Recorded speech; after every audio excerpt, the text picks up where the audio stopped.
Okay, so today I'm speaking with China Rain, who is an artist, would you say? Is that how you would describe yourself? I do that.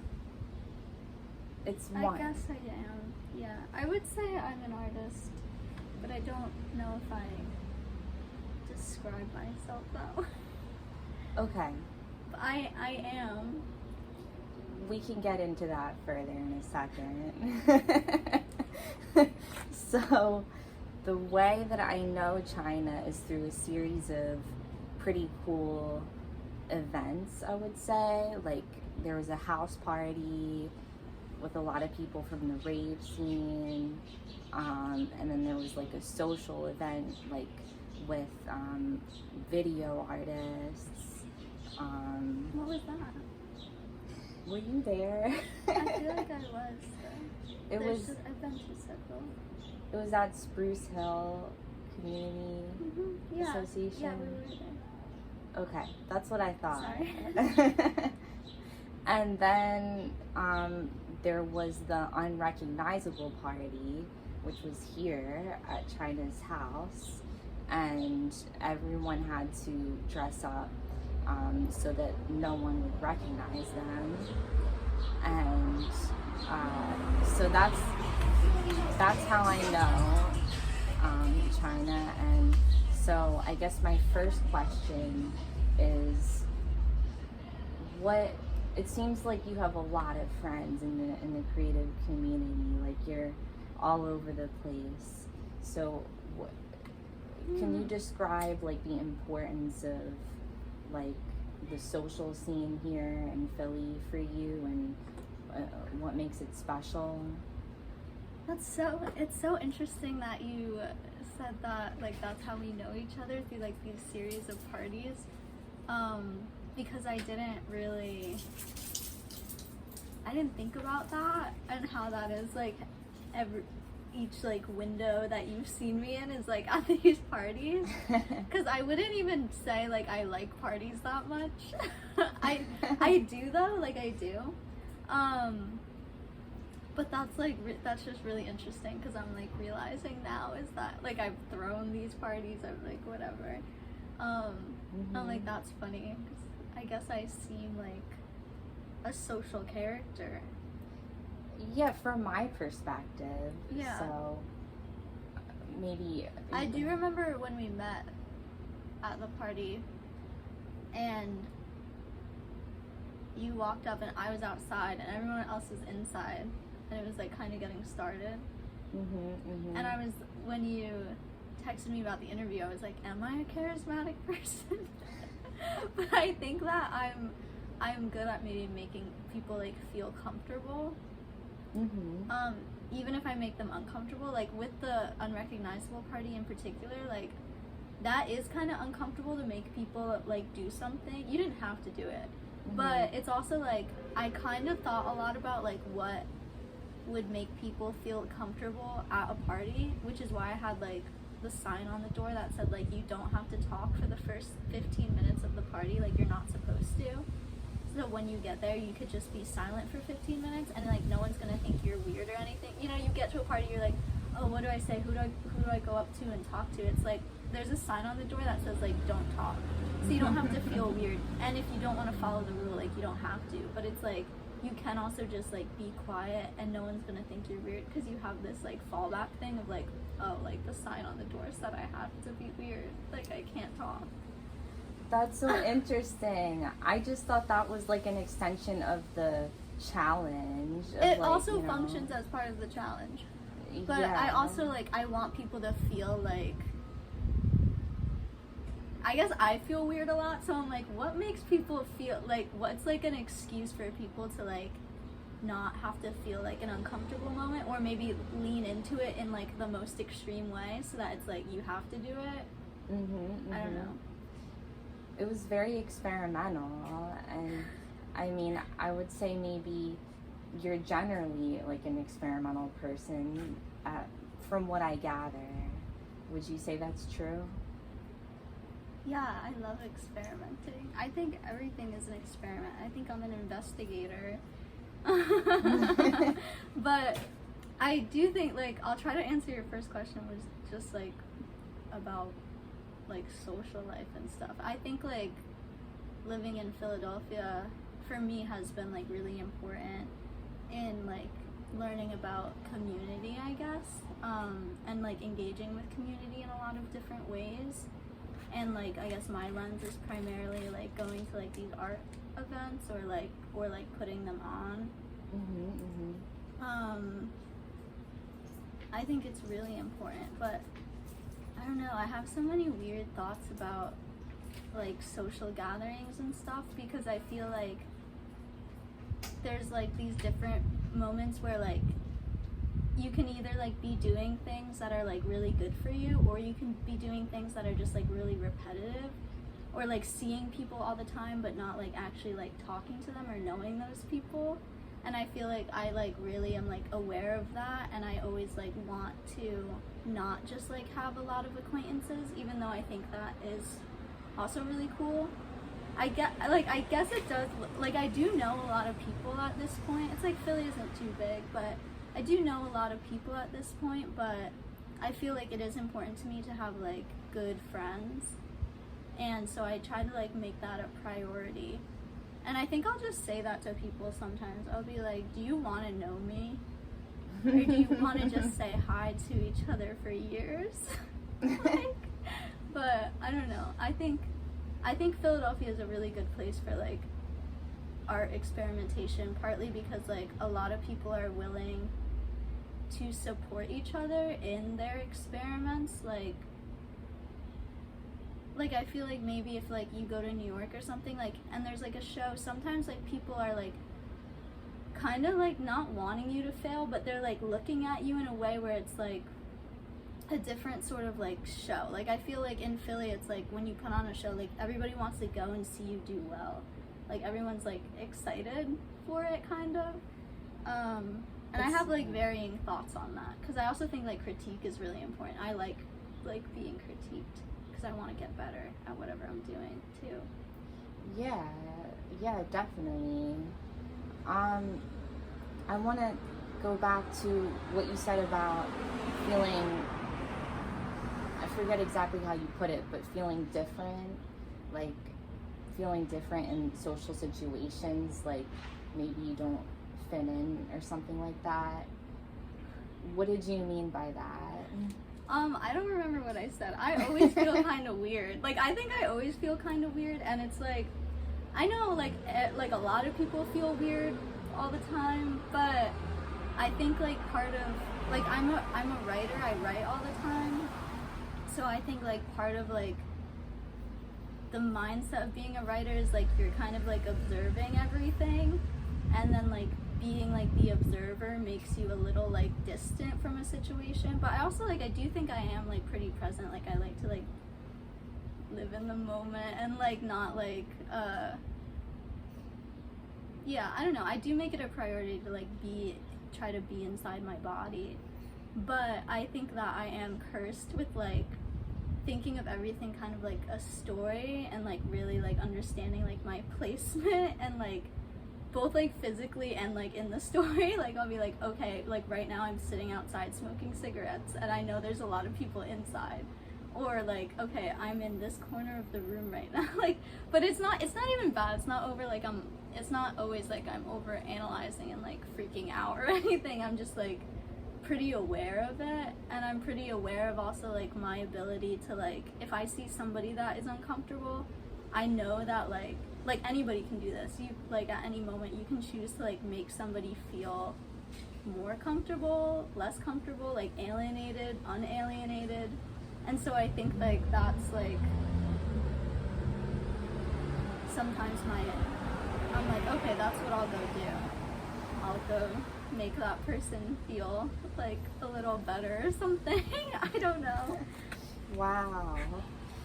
That's, yeah, I feel like you're touching on so many different areas, like psychology and maybe like performance, theater, like some architecture, like you're in this room, other people are in the other room. That's interesting. Yeah, I did study a lot of psychology, but yeah, I studied a lot of psychology. I wanted to be like a psychologist for a while, and I never like, I went to school for a little bit for that, but I ended up going for more writing stuff. But I've always just like really liked, I read a lot of like psych books and stuff. Oh, that's cool. Yeah, I like psychology too, and I did see that you were, if you don't, yeah, if it was okay, I looked at your link tree and I saw. I don't even know what's on that. Oh yeah, okay, I remember. And yeah, I saw a poem. I thought you meant my LinkedIn for a minute, and I was like, my LinkedIn is like not real. Oh yeah, I deleted my LinkedIn. I'm like, yeah, that's not a real person on there. But on your link tree, there's a blog, and you wrote this poem, and I'm a writer, and I really related to the style of this poem called Dream Vacation. It was, yeah, a really, really good poem. Oh, thanks. Yeah. Would you want to talk a little bit about that poem? Sure, that, I think that was in like Prolit Mag, which is actually run by someone who lives in Philly.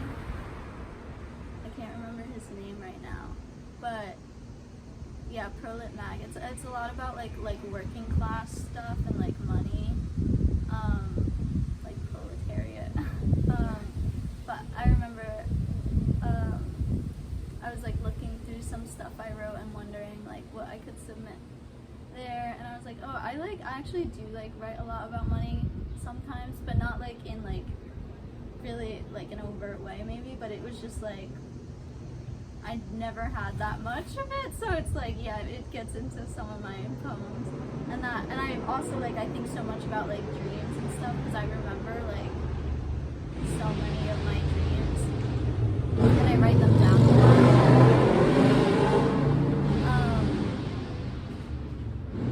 Yeah, so I have like a lot of poems that are all like just about dreams, but.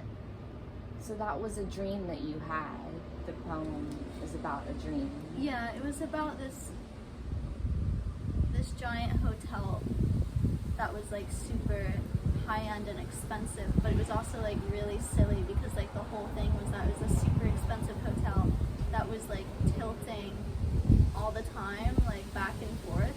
So like you would look in the windows and you see like all this shit like going past the windows and like maids running after it, and it was like people spend so much money to do like this gimmicky hotel where it's like you're not even like, it's like difficult to stay there, but and I didn't have enough money to stay there. It made me think, I don't know if you'll be offended by this or not, but it made me think of Wes Anderson a little bit. I'm not offended, it's okay. Okay, good. I mean, I like Wes Anderson, but I feel like some people think he's cliche now. Yeah. Like, yeah. I get that. It's just because he's like the thing now. It's like when you talk about like a quirky movie or something, it's just because he did it, you know? Mm-hmm. That's why it's cliche, because he did it. Right. Yeah, been there, done that. And what else did I want to touch on? Well, so you're not from Philly. Are you from Philly or not? No, I moved here like 5 years ago. But I lived in New Jersey for most of my life, like North Jersey, kind of woodsy area, but like 40 minutes from New York. So I went to like New York a lot. Okay. And my dad lived like outside Philadelphia, so I would come here when I was a kid sometimes. Okay.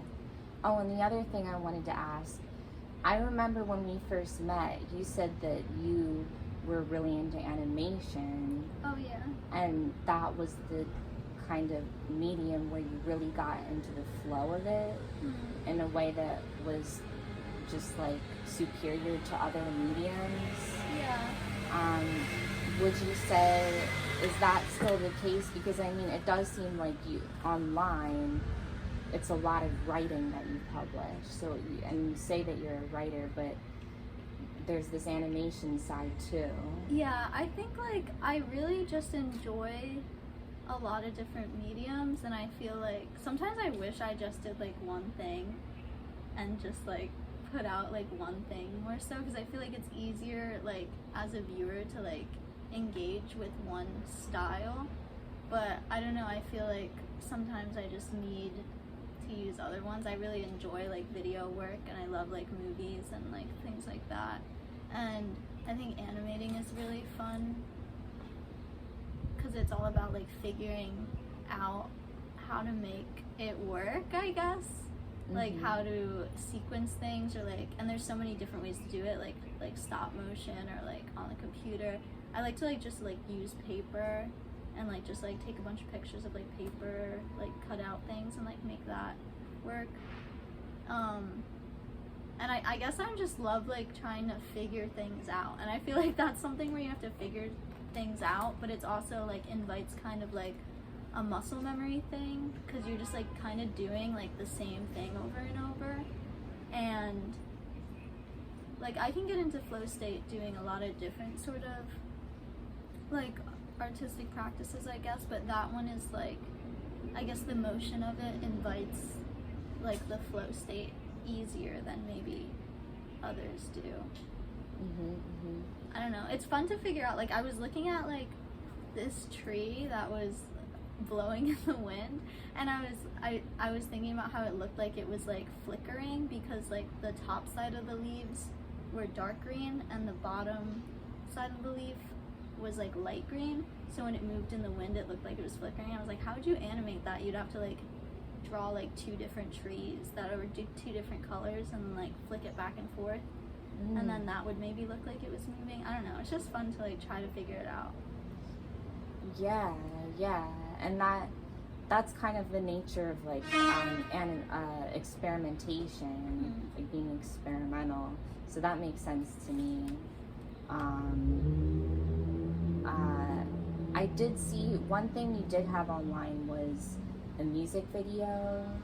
Oh yeah, this Francis Chang, an artist that really like, asked me to make their music video for the song Yeah, a Mirage, which I really like that song, but I went crazy because like when you're like animating something and like making a video for it, you have to just like listen to the song over and over again. So I was just like listening to that song like so much, like over and over and over and over and over and over, and like going crazy and like matching like everything up to like the movements in the video and the sound of it was really fun. It was pretty like challenging. I don't feel like I do things the way that like maybe would be the easier way to do them, because I don't like know how.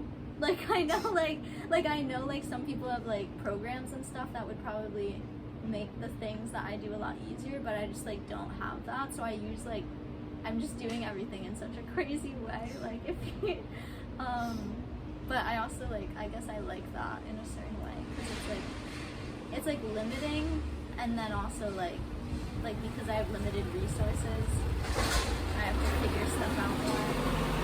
Yeah, well they say, I don't know if you said this, but someone said that you need limits to drive creativity. Yeah. So that makes a lot of sense to me.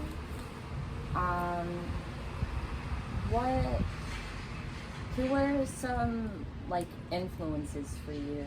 Like do you have any like people that you really admire? Like anyone who like inspires you to keep going? And like, I think honestly, like I think just like a lot of my friends that I've met and like their work is like really big for me. Like there are obviously like people that I've read. Like I've read, like I love reading, and like I love movies and film, and there's all like these directors and people that I like, but I think like what's made like a really big impact on me has been like seeing people I know really like do their practice, and also like even like people whose work maybe I don't identify with as much, or like don't like as much like right away. It's like I really admire people like putting stuff out or like not putting stuff out, but like knowing that they're working. Yes. I don't know. It can be a lot to just get yourself to work, like, consistently. Yeah, I think like that is the thing in Philly where like I think it's really cool that I guess like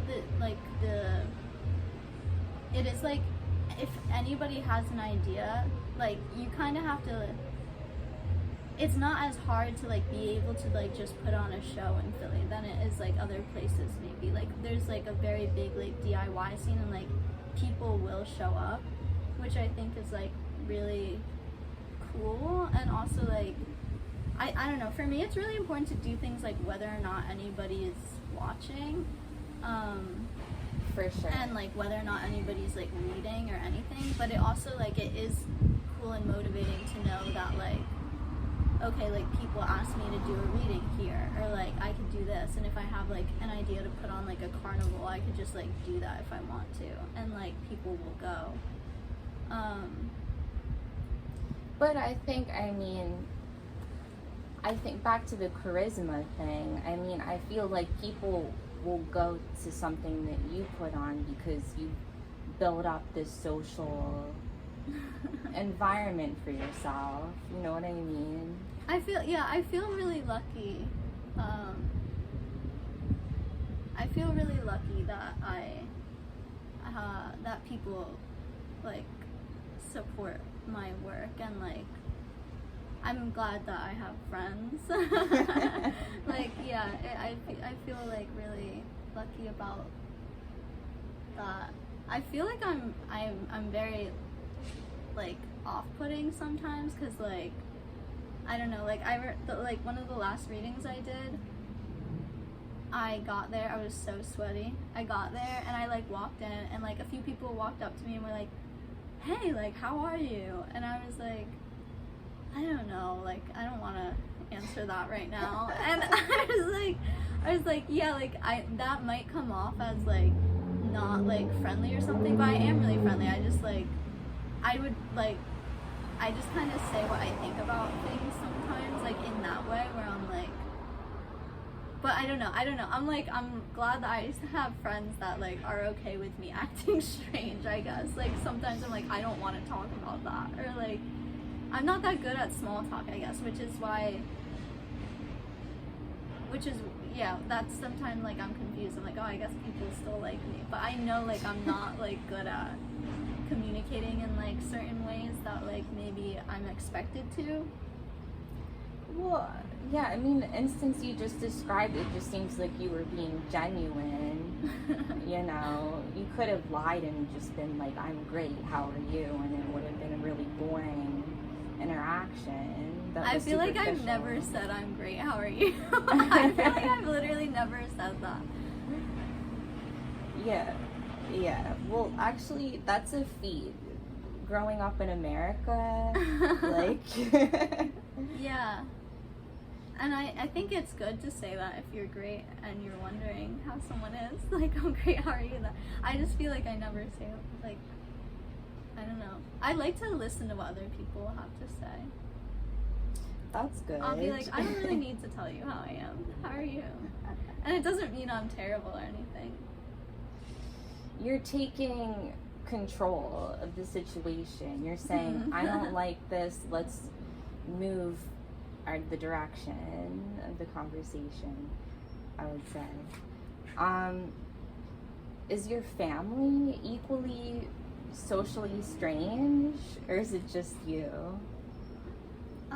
I would say that my family is strange, maybe in other ways. I haven't seen, I guess I did just see, I saw my dad recently, which was kind of, I don't usually see him that much, but I used to live with my grandparents, and I haven't seen them in a while, but I do see them in my mind's eye. I thought of my grandma today. But yeah, they're like very like Catholic Irish, like on my mom's side, and I feel like they're all like very like loud and funny, but like very like suppressed and like they don't like talk about things that much. And I feel like I am a bit weird to them. My grandma said on the phone, because I wasn't like talking about myself that much, I guess, and she was like, "You're just not gonna say anything about like you," and I was like, "Oh, I just want to listen to how you are and like whatever." But they're all funny. They're all definitely weird. I have like a huge family. My grandma had like 8 children, so my mom was one of 8. Interesting. Yeah. And are they all grew up in New Jersey? Yeah, mostly. I think my grandma lived in like Sayre, Pennsylvania for a while, but they've lived in New Jersey for like 50 years probably. Wow. Are there any places that are special to you outside of this like tri-state area? She sent me like the template she was using in Excel. I don't know, a lot. I do actually really miss New Jersey because I don't like New Jersey that much. Like, I had a terrible time living there, like in my spirit, but it actually is so beautiful, and I really miss like hiking there. I used to hike like every day. I would just spend like every day in the woods by myself, actually. You in weren't New Jersey. You weren't afraid of the Jersey Devil? Oh no, I know him. Like, I know about him. There's a lot of lore. I used to be crazy. I used to be in the woods by myself very late at night. I've never felt very afraid. I guess sometimes I'd freak myself out. I got really lost in the woods like many times for like hours, but I always got out. But also, like you said, outside of the tri-state area. Well, wait a second. This is pretty interesting what you're talking about. How did you find your way out? I have a really good like sense of direction when I'm in like the forest. Actually, like maybe better than when I'm in the city. But like I got lost in the woods so many times because my phone is always dead, and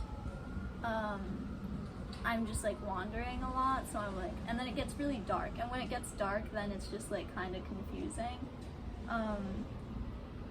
But I always like, I'm never that afraid because I feel like I know that I'm just gonna like get out eventually, and I'll find my way. But one time I remember I was lost in the woods with my friend, and she was so scared, and she kept being like, "We have to call the police, like we need," and I was like, "What are you talking about? Like, no we don't, like we're gonna get out, like just keep following me."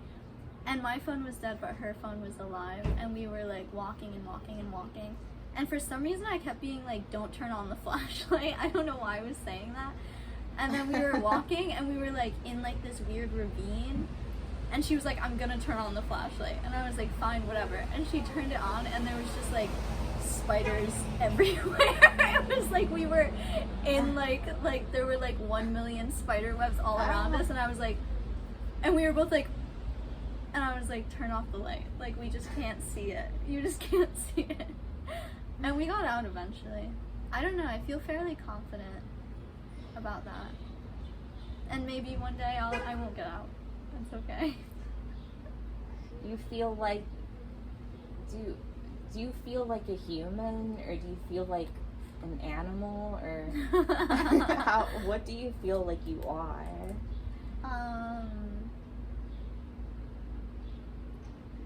I guess I feel like a human. I don't know if I understand all the time like the expectations that it is to be a human now, but I really do. I was just reading, I literally just read like this essay this morning that I read like a long time ago, by this guy that writes a lot about like love. It's kind of, some of it's cheesy, but I really like this writer, Leo Buscaglia. I don't know if you've ever heard of him. No. But he used to have this class. I forget where he taught, but he was a professor, and he used to have this class called Love Class that was kind of like a response to when, I forget what he taught before that, but like one of his students like killed themselves, and he was like really consumed by it and thinking a lot about it. And then he started doing like this class that was just about love, and it wasn't about like romantic love. It was sometimes, but it was just about like love in general and like what it means and like it changing. And I have this book of like speeches that he gave in like different seminars and stuff, and the one that I literally read this morning was called like, it was called like How to Be More Human or something. Oh. So I'm kind of like, I just got like preface this morning on how to be human, so I'm like, yeah, I'm a human. But yeah, it was a lot about just like how, I don't know, like the different possibilities there are in expressing like emotions, and like being able to know that even if you don't identify with people, you've experienced like this similar spectrum, or even if you haven't, you have like the ability to, which is like really lucky, I guess. So I do feel that I share that spectrum, which does make me technically human. And I don't know, I'm thinking about that too, because I did this, I'll wait for this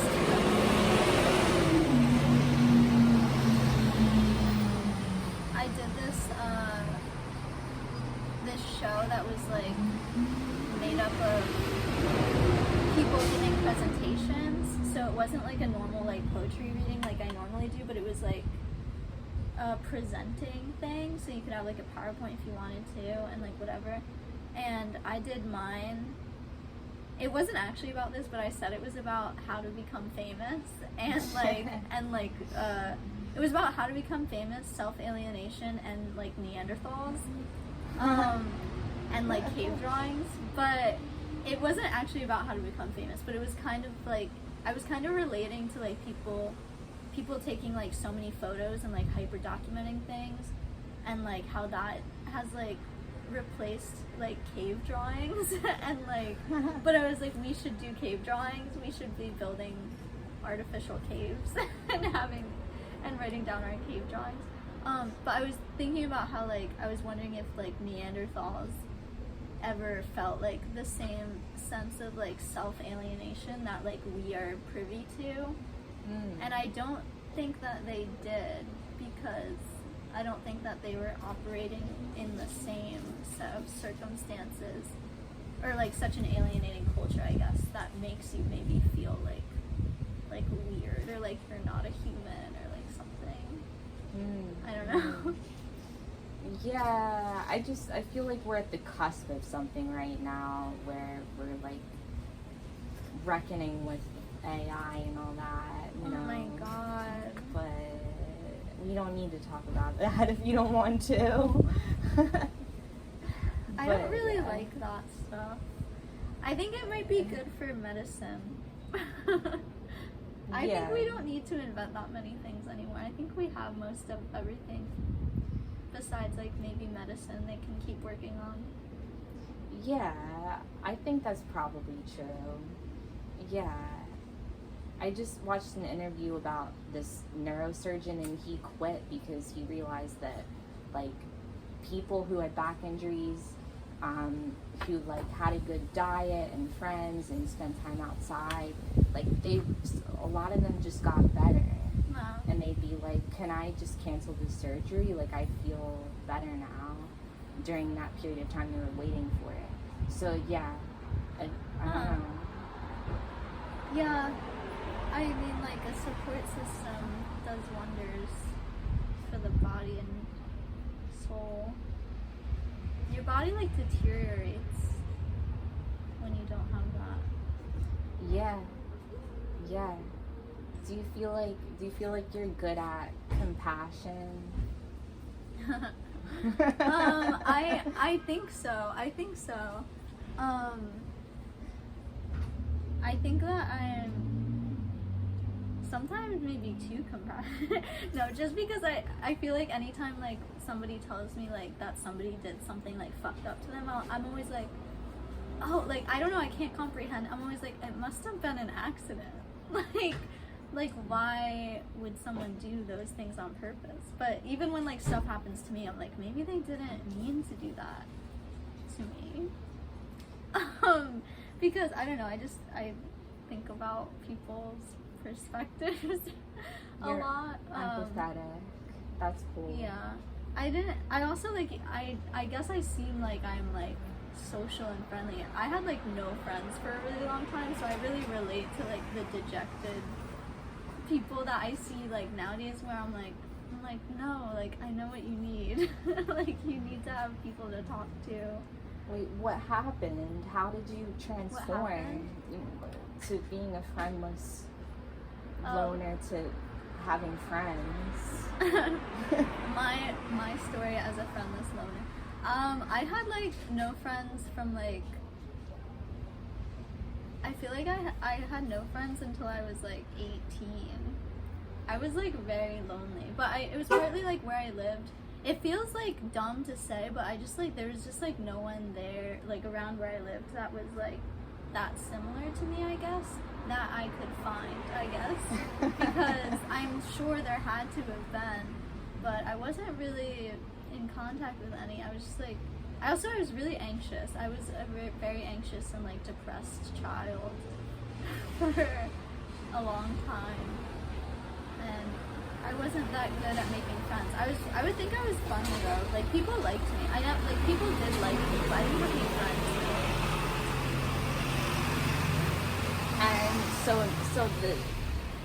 you feel better now? Like you feel less anxious and less depressed?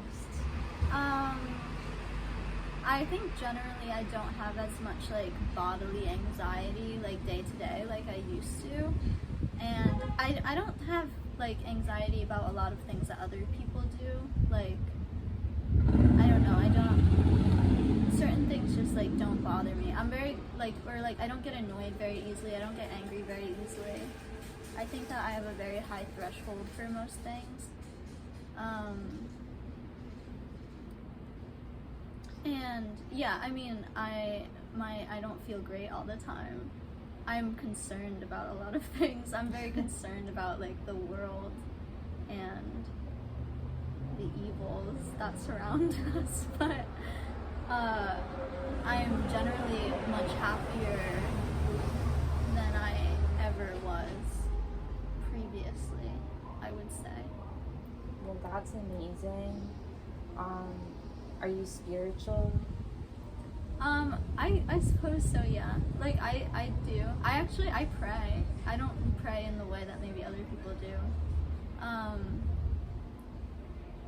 And I'm not, like, Catholic, but I did grow up, like, living with my Catholic grandparents. Mm-hmm. But yeah, I believe in a lot of different things, I guess. Last question. What's your hope for the future, both like your personal future and the future of the world? I want to do my work, which is just like my life's work of writing and investigating tangibility and invisible things. And I hope for liberation for all oppressed peoples. Nice. Beautiful ending. Well, thank you for speaking with me. Yeah, thank you. I forgot that my underwear is in this drawer. This is my period stained underwear. And if anyone wants to buy this from me, they can. Is that a side gig for you? I'm currently unemployed. I used to work at a school. I worked at a school for like 3 years, and I'm looking for a new job. So. Okay. Yeah. Well, everybody will know this now and keep you in mind, so that's good. It's gonna be worth a lot of money someday, maybe.